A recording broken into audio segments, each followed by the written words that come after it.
The Honourable Mr Sims. Thank you, Mr President. I rise to speak against this motion on behalf of the Greens, and in so doing I want to debunk some of the, quite frankly, ridiculous claims that have been made by the One Nation political party in relation to energy policy over the years. I mean, taking advice on energy policy from One Nation is like getting empathy lessons from Scott Morrison, Mr President. They have no idea. Let's actually listen to what they've had to say. Let's take a look at some of the things that the One Nation party has had to say on energy policy. I read through some news reports with great interest, Mr President, heading into this debate. I thought, oh, what have the One Nation party had to say? And some of the things they've come out with, Mr President, are really worth putting on the Hansard, because I think they should inform consideration of this motion. Let's look first at Senator Malcolm Roberts. In his first speech to Parliament, Mr Roberts made some claims about climate change. He said there is no data proving human use of hydrocarbon fuels affects climate change, he said. Well, we know that's false.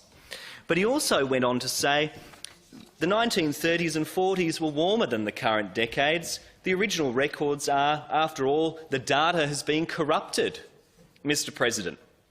By whom? He was asked. By NASA, he replied. NASA, of course, have corrupted the data, Mr President. Of course. Why didn't we think of that? He says these models are hopelessly wrong. Well, what did NASA have to say about that? Well, the senior NASA official, Mr President and Mr Acting President, took the extraordinary step of personally rejecting the claims of One Nation, and said that, where he claimed that the agency had falsified data to exaggerate warming in the Arctic.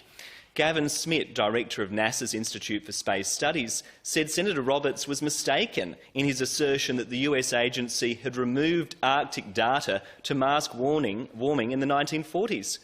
He says, "You hold a number of misconceptions which I'm happy to clarify at this time," Dr Smith told Senator Roberts in letters and emails that were obtained by Fairfax Media. The claim that NASA has removed the 1940s warmth in the Arctic is simply not correct, and he refers to data available on his website. Interesting. These are the people we're meant to take lessons on energy policy from, Mr President. Mr Roberts went on to refer to climate change as being, and I quote, a conspiracy of the United Nations. Wow.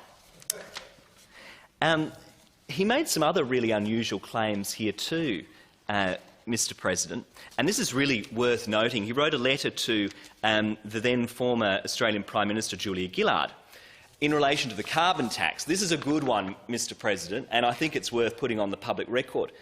The letter which he sent in 2011 was addressed to, and I quote from his letter, the woman, Julia Eileen Gillard, and contained a 28-point affidavit that sought to establish Mr Roberts' exemption from the need to follow the rules of the Australian government. He referred to himself as Malcolm Luan Roberts, the living soul, and identified himself as a beneficiary administrator for the corporate entity called Malcolm Ewan Roberts. He goes on to say that Malcolm Ewan Roberts, the living soul, has not been presented with any facts or evidence that one Malcolm Ewan Roberts, the living soul, is a beneficiary of the public trust or evidence of the Australian government, is not a trustee in the public trust and believes that none exists. I mean, wow, Mr President, this is interesting stuff. It's worth clarifying for the One Nation party, Mr President, that Elvis has actually left the building. You know, COVID wasn't a conspiracy made up, Mr President. Climate change does exist. You know, the world isn't flat. There's a range of other strange and nutty views that the One Nation party has, Mr President, and I won't bother to put all of them on the public record.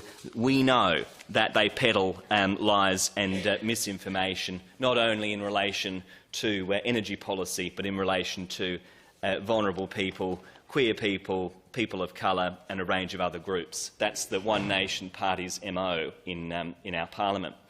But on this particular issue, Mr President, I think it's worth noting that the One Nation party really have picked the wrong target here. They say that the Malinauskas Labor government continues to mismanage energy policy and that imply that renewable energy is the cause of high energy prices. Well, that's not true, Mr. President. That's actually not true, and the evidence paints a very different story. If you want to know why energy prices have gone up in this state, Mr. Acting President, take a look at this side of the chamber. They've gone up because the Liberals privatised and sold off ETSA back in the 1990s. That's what's driven up energy prices. Why isn't the Honourable Ms Game going after her mates in the Liberal Party for the position that they have taken on privatisation and the terrible effect that that has had on energy prices in our state? That's the cause of the problem that we find ourselves in.